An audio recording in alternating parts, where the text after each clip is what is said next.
Juriscast, o seu podcast jurídico. Bem-vindos, paladinos do direito e entusiastas da inteligência jurídica. Eu sou o Thiago Facchini e estamos aqui no episódio número 37 do Juriscast. Hoje, devido à repercussão do nosso episódio anterior sobre holdings familiares, recebi muitos feedbacks, vários e-mails com dúvidas, com perguntas e também com elogios, muito legal.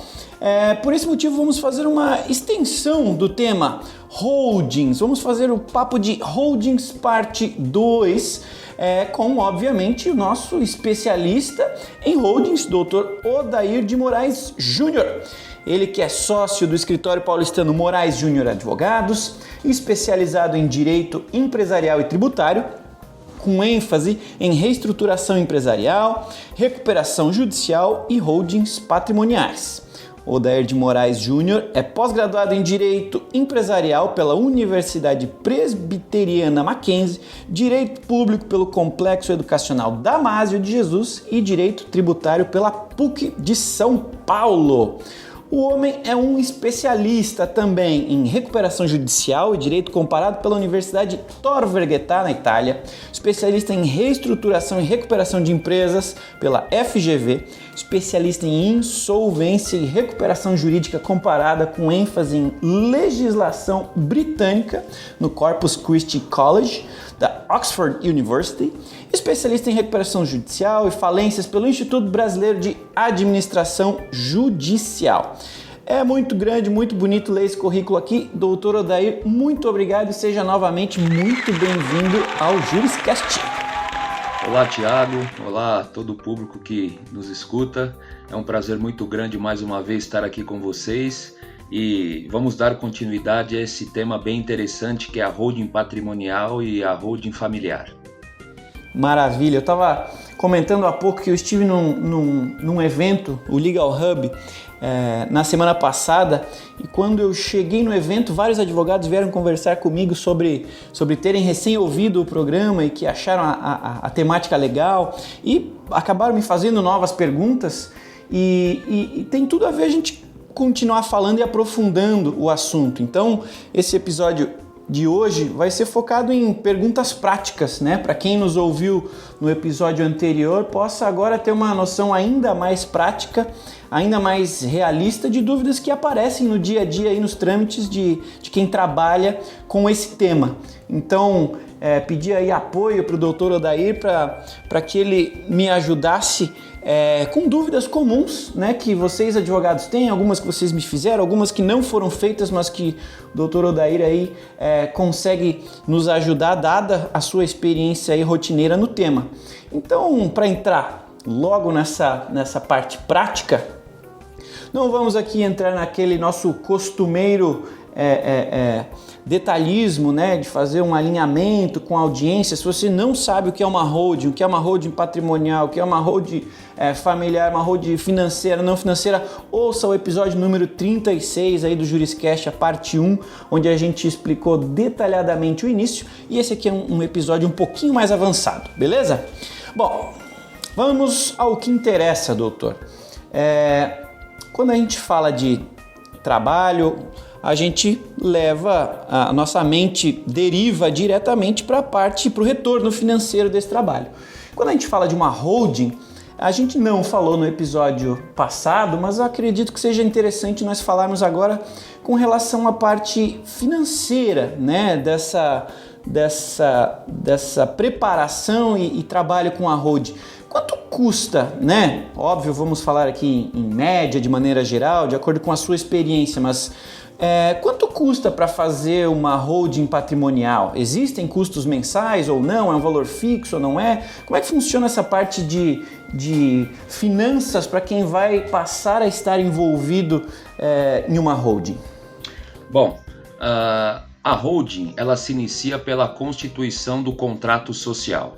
Dessa forma, nós indicamos que o interessado procure um advogado especializado no tema, que ele vai preparar este contrato social.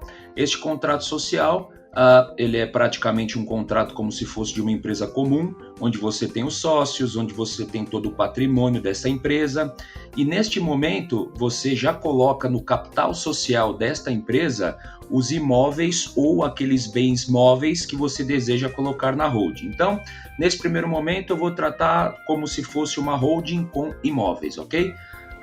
Você colocaria os imóveis dentro do capital social dessa holding e teria a constituição da empresa, ou seja, ela ganha vida, ela nasce com o CNPJ perante a Receita Federal, com o seu contrato social devidamente registrado na Junta Comercial do Estado de São Paulo, e aí ela passa a existir e ter a sua eficácia jurídica.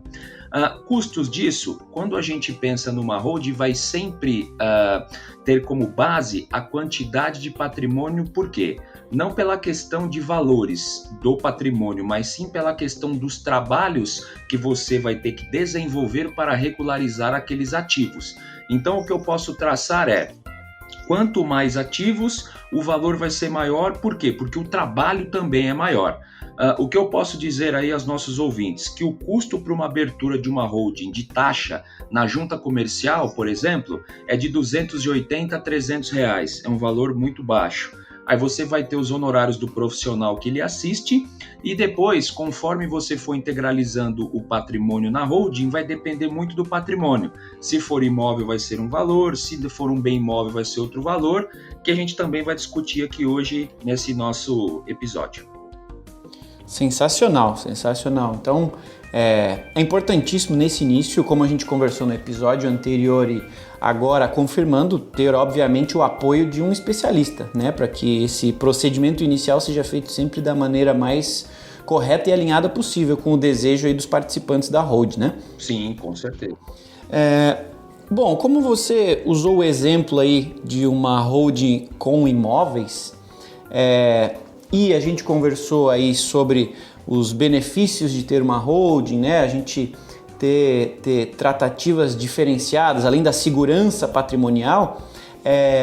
Você conseguiria nos dizer se é preciso passar a escritura desses imóveis e pagar imposto nos imóveis que estão nessa holding? A partir do momento que esses imóveis vão para a holding, algo muda com relação ao status dele e o pagamento desses impostos e taxas atreladas a ele? Existe algum tipo de diferenciação na tributação, algum tipo de condição diferenciada para imóveis em holdings? Como é que funciona isso? Tiago, aqui é onde a gente verifica a viabilidade de uma holding. E eu preciso dividir a intenção do cliente quando constitui uma holding.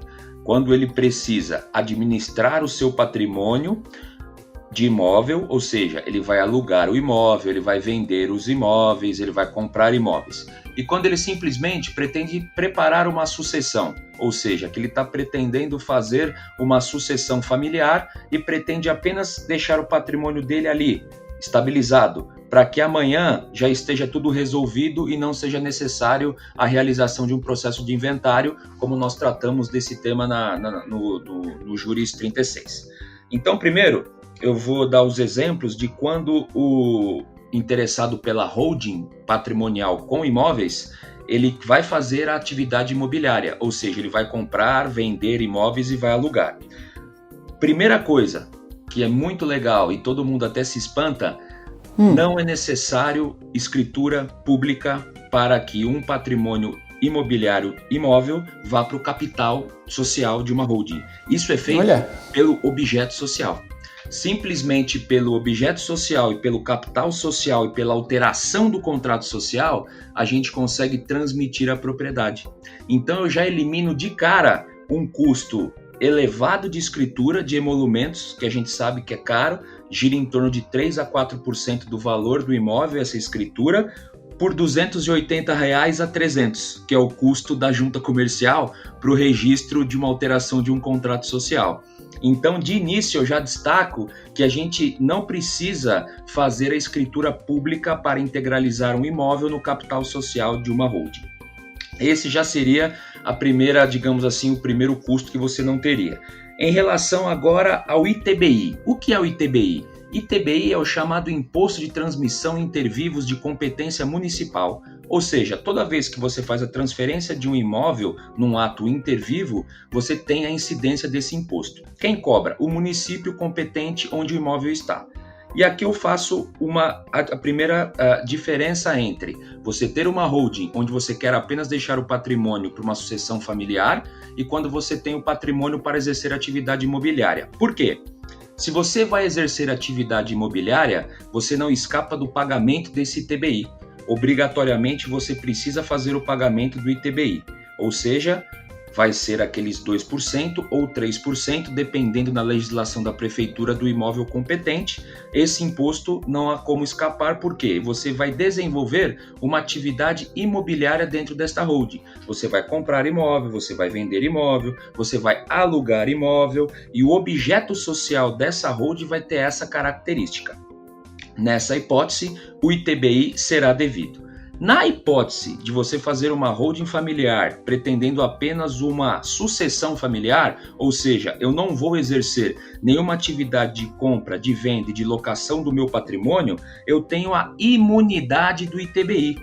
Nem o ITBI eu pago. Por quê? Porque a Constituição Federal, no seu artigo 156, inciso 2, ela declara que são imunes ao pagamento desse imposto a incorporação de patrimônio imobiliário a capital social de empresa, que é justamente o caso. E faz uma ressalva, e a ressalva justamente é essa. Quando a atividade preponderante for imobiliária, o ITBI vai ser devido, não terá direito à imunidade. Então, nesse ponto do ITBI, eu faço esse destaque que são duas situações. Se eu tenho atividade preponderante imobiliária, eu pago ITBI. Se eu não tenho essa atividade, ou seja, eu tenho apenas uma gestão para uma sucessão familiar, aí eu tenho a imunidade do ITBI garantido pela Constituição Federal. Continuando a questão dos impostos, eu faço aqui mais uma ressalva muito interessante.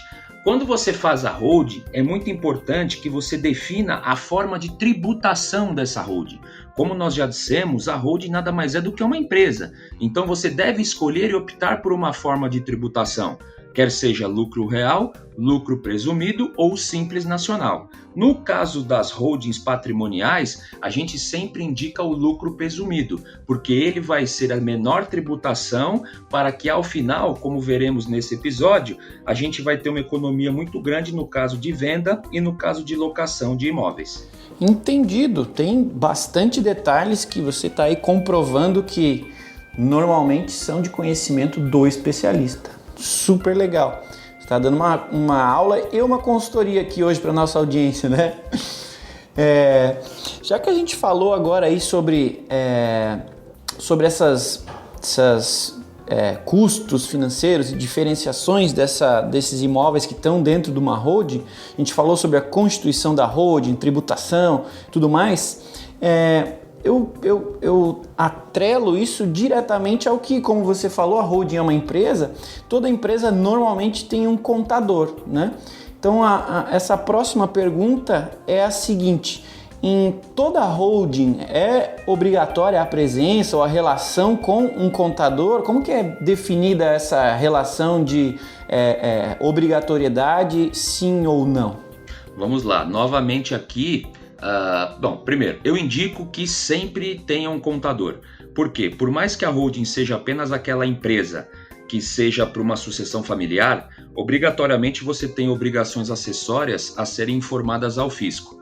Que por mais que o cliente tente fazer, ele não vai ter a mesma expertise do contador do profissional, que nesses casos cobra valores até irrisórios simplesmente para fazer uma declaração de sem movimentação todo mês, mas que deixa a sua empresa devidamente ativa, sem a possibilidade de um cancelamento do CNPJ. Quando a gente fala de uma holding patrimonial que já exerce atividade imobiliária, aí sim não há como não ter um contador. Por quê? Porque você vai fazer apuração e cálculos de tributação, com pagamento de impostos e também declaração de obrigações acessórias. Entendido. Em resumo, a gente vai sempre precisar do apoio de um profissional de contabilidade para garantir que as nossas obrigações estejam bem feitas e bem comunicadas. É o que eu recomendo. Legal. Qual a diferença entre, como a gente falou aqui, de usar uma holding, né, para vender imóveis, alugar imóveis, por exemplo? Qual é a diferença entre você fazer esse tipo de operação financeira aí, alugar um imóvel, por exemplo, através de uma holding versus o procedimento normal sendo feito por uma pessoa física? Tem alguma diferenciação também relacionada a imposto de renda, demonstrativos financeiros? Como é que funciona essa diferenciação entre essas duas variáveis? Olha, aqui novamente a holding ela dá um banho na pessoa física, é o que a gente costuma na comparação dizer, né? Legal. Vamos falar primeiro da locação. Então, nós temos a locação de um imóvel que ele pode ser feito por uma pessoa física ou por uma pessoa jurídica, ok? Então, vamos falar agora da pessoa física. Vamos trabalhar com um número mensal aproximado de R$10 mil que essa pessoa física tenha de renda com aluguel. Na pessoa física, ela será tributada no percentual de 27,5% sobre esses R$10 mil mensalmente. Ou seja, quando ela for receber o seu aluguel, ela terá esse desconto de 27,5% na fonte, diretamente repassado ao fisco, sendo considerado uma base de retenção de aproximadamente aí R$600. Então, posso dizer que desses 10 mil, ela vai gastar mais ou menos R$2.700 aí de imposto de renda se recebido o aluguel na pessoa física. Quando a gente fala desse mesmo aluguel de R$10 mil na pessoa jurídica holding patrimonial, nós temos que fazer aí, como eu chamo, a pirâmide jurídica para que tudo dê certo. Então, primeiramente, essa holding patrimonial deve ter no seu objeto social a locação de imóveis como atividade preponderante, ela deve ter o seu chamado CNAE classificado corretamente. CNAE é a classificação do objeto de uma empresa, então ela deve ter o CNAE correto, que é o 6810, dígito 2, no caso de locação, e deve ser tributada pelo lucro presumido. Por quê? Desses R$10 mil, pelo lucro presumido, eu terei 32% de renda tributável. Então eu vou tributar dos 10 mil apenas R$3.200, que são os 32%. E em cima desses 32%, que é os R$3.200, eu vou tributar 11,33% a título de imposto de renda, contribuição social sobre o lucro, PIS e COFINS. Ou seja, eu terei uma tributação na receita de locação pela holding de R$10 mil de aproximadamente apenas R$400, contra aproximadamente R$2.700 na pessoa física. Aí, Thiago, você faz uma conta rápida. 400 vezes 12, estamos falando numa tributação anual de R$4.800. 2.700 vezes 12, estamos falando aí de uma tributação anual de R$30 mil recebidos na pessoa física. Você acha que compensou receber o aluguel pela holding ou não? Nossa senhora, você falou em banho, mas isso aqui é uma chuva de economia quando a gente pensa no jeito certo, né? No jeito juridicamente correto e devidamente apoiado aí de fazer os negócios. Se alguém tinha dúvida de que a holding pode trazer benefícios aí para quem precisa de segurança patrimonial e agora melhor formato de tributação, acho que as dúvidas acabaram por aqui. Isso para locação, tá, Thiago? Na venda, as contas são um pouco diferentes. Por quê? Porque a tributação também é diferente quando você vende um imóvel na pessoa física. Então vamos trabalhar aqui com a hipótese de um imóvel que a pessoa física tenha e que ela adquiriu por R$500 mil. Quando ela foi vender esse imóvel, houve uma valorização imobiliária, porque o imóvel sempre valoriza, e esse imóvel foi vendido por R$800 mil. Ou seja, ela teve aqui um ganho de capital, que é a diferença do valor de compra para o valor de venda, de R$300 mil. Sobre esses R$300 mil, que é justamente o ganho de capital, ela será tributada em 15% a título de imposto de renda. Então, nesta hipótese, a pessoa física vendendo o imóvel nestes moldes pagaria de imposto o valor de R$45 mil.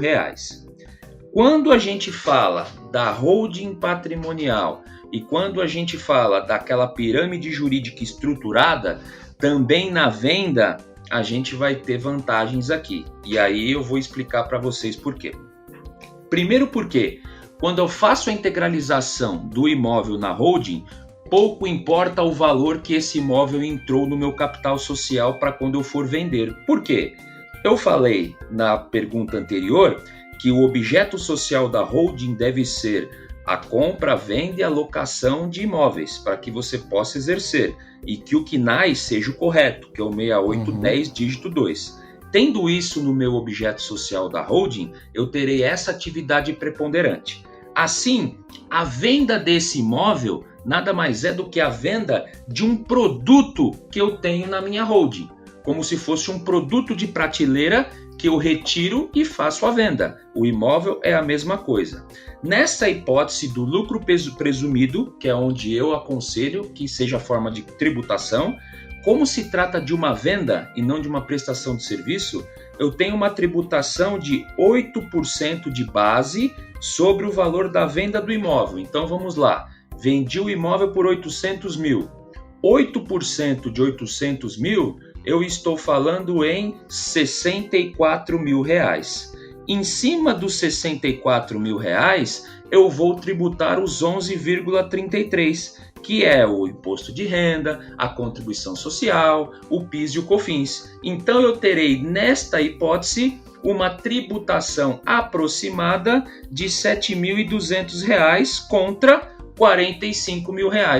Compensou, Thiago? Compensou demais. Vamos fazer uma holding agora. Onde já se viu a gente está comprando, vendendo e alugando imóveis como pessoa física. É muito menos seguro e muito menos lucrativo.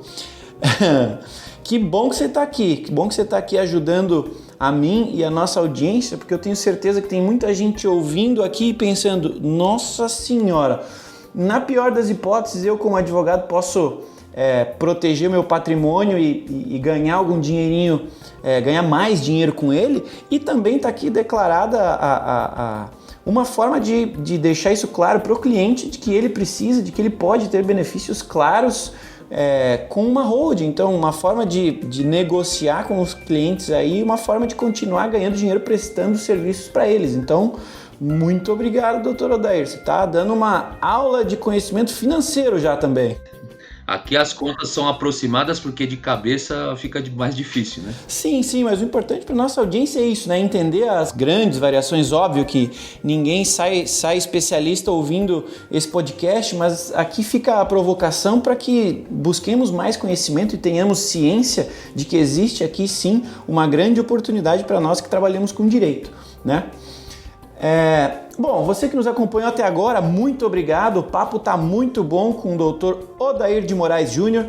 Peço que você lembre aí de curtir o nosso canal, dar um joinha aí pra gente, apertar as estrelinhas e fazer uma boa avaliação se você está gostando desse episódio, se gostou do anterior e dos demais episódios do Juriscast. Estamos aqui para trazer conhecimento jurídico para você. Bom, seguindo a nossa pauta, eu fiquei com uma dúvida com base no que você falou, que a holding ela tem um propósito, né? Nesses exemplos que a gente usou, uma holding classificada aí no seu devido CNAE para compra, venda e aluguel, por exemplo. Existe algum tipo de patrimônio que não pode ser incluído numa holding? Existe algum tipo de exclusão ou... Nesse caso, eu só posso incluir nessa holding de compra, venda e aluguel apenas imóveis? Como é que funciona essa relação do objeto da holding com o que a gente insere nela? Não há vedação alguma para o tipo de patrimônio que eu posso colocar numa holding patrimonial. Obviamente que apenas o cuidado que a gente deve tomar é que conste expressamente no objeto social da holding aquilo que eu quero fazer. Então vamos lá. A gente costuma fazer muitas estruturações aqui no escritório de blindagem patrimonial de empresas, inclusive, com seus ativos industriais, por exemplo, moldes, máquinas.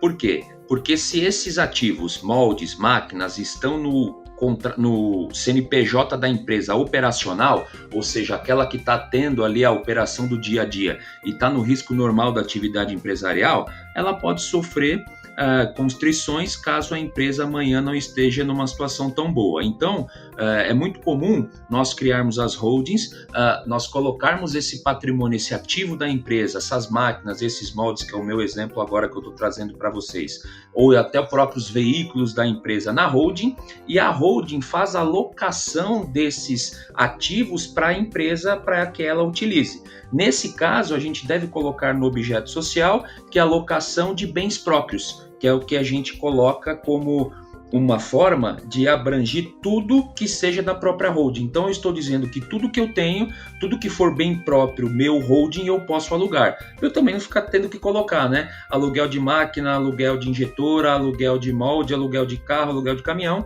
Então a gente coloca aluguel de bens próprios. Sendo bens próprios da holding, eu posso alugar. Então, nesse exemplo, eu não estou falando de locação de imóvel, eu estou falando de locação de ativos. Eu posso fazer de máquinas, eu posso fazer de moldes, posso fazer de marca, que é um bem intangível, mas se eu tenho uma marca registrada no INPI, eu posso fazer a cessão e alocação do uso dessa marca para um terceiro e receber valor por isso. E eu fazendo isso dentro da holding, eu tenho uma proteção e eu tenho uma tributação diferenciada do que fazer isso na pessoa física, como que nós vimos aqui. Então, pouco importa o ativo que eu alugo ou o ativo que eu vendo. Os percentuais e a forma de cálculo de tributação não mudam. O que eu devo apenas ter cuidado, isso é muito importante, pessoal, para que não soframos aí autuações da Receita Federal, é que a nossa empresa tenha a possibilidade de exercer aquela atividade. Como eu disse, o KNAI correto, o objeto social correto. Tendo isso, ou seja, a pirâmide jurídica da holding sendo totalmente observada, teremos ganhos tributários, blindagem de patrimônio e tranquilidade numa sucessão familiar. Maravilha, maravilha. Eu aproveito essa sua última fala aí, sucessão familiar, e também o avançar aqui da hora, a gente já está chegando no finalzinho do nosso episódio. Falando em sucessão, o que acontece se um sócio, por exemplo, quiser encerrar uma holding? Existe um procedimento padrão? Existem cláusulas que precisam ser pensadas de acordo com o destino da holding? Ou como é que seria o ideal, na sua visão, tratar esse tipo de ocorrência? Perfeito, Thiago. Você mencionou a palavra correta. Existem cláusulas que eu posso constar previamente? Perfeito. O que nós fazemos é justamente isso. Quando a gente fala numa holding para sucessão familiar, é sentar com a família, sentar com os clientes e dizer para eles o que vocês querem. E dentro daquilo que os clientes querem, da necessidade do cliente, a gente cria as cláusulas dentro do contrato social. Porque lembre-se que falamos no Juris 36 que a holding é uma empresa com suas cláusulas e condições. E é um contrato. Você faz um contrato entre os sócios. E nesse contrato eu posso constar tudo aquilo que eu quiser. Principalmente as condições de quando um sócio quer sair da holding. Se eu, por exemplo, vou admitir a entrada de herdeiros daquele sócio. Rapidamente, eu sei que a gente está em cima da hora, mas eu preciso falar isso que é muito importante. Vou dar um exemplo para você. Eu e você somos sócios de uma holding. Odair e Thiago são amigos e têm uma holding e tem um patrimônio constituído dentro dessa holding. Porém, os sócios que se dão bem é o Odair e o Thiago. O filho do Thiago não gosta muito do Odair, a esposa do Odair não vai com a cara do Thiago. Então nós colocamos uma cláusula na nossa empresa que, no caso de falecimento, interdição do Odair ou do Thiago, os herdeiros não podem assumir a condição de sócio. O sócio remanescente irá comprar as cotas do outro sócio mediante uma forma de avaliação também já previamente definida por nós enquanto sócios. Ou seja, a gente evita um montão de confusão futura, Thiago. Por quê? Sócio que se dá bem nesse exemplo, eu e você. Qualquer outro herdeiro não vai dar certo. Então a gente já deixa tudo preparado, tudo prontinho para ninguém ter nenhum tipo de problema. Inclusive, é possível convencionar como um sócio deixa a sociedade em relação ao outro dentro de uma holding tranquilamente. Que maravilha! Este foi o universo das holdings em detalhes práticos com o Dr. Odair de Moraes Júnior, mais uma vez dando aula, dando consultoria e com certeza gerando fãs aqui no Juriscast. Muito obrigado, doutor Odair, por mais esse momento aqui conosco. Tenho certeza que a nossa audiência também está muito agradecida. Eu agradeço mais uma vez e fico à disposição de todos para eventuais esclarecimentos. Muito obrigado. Legal, doutor.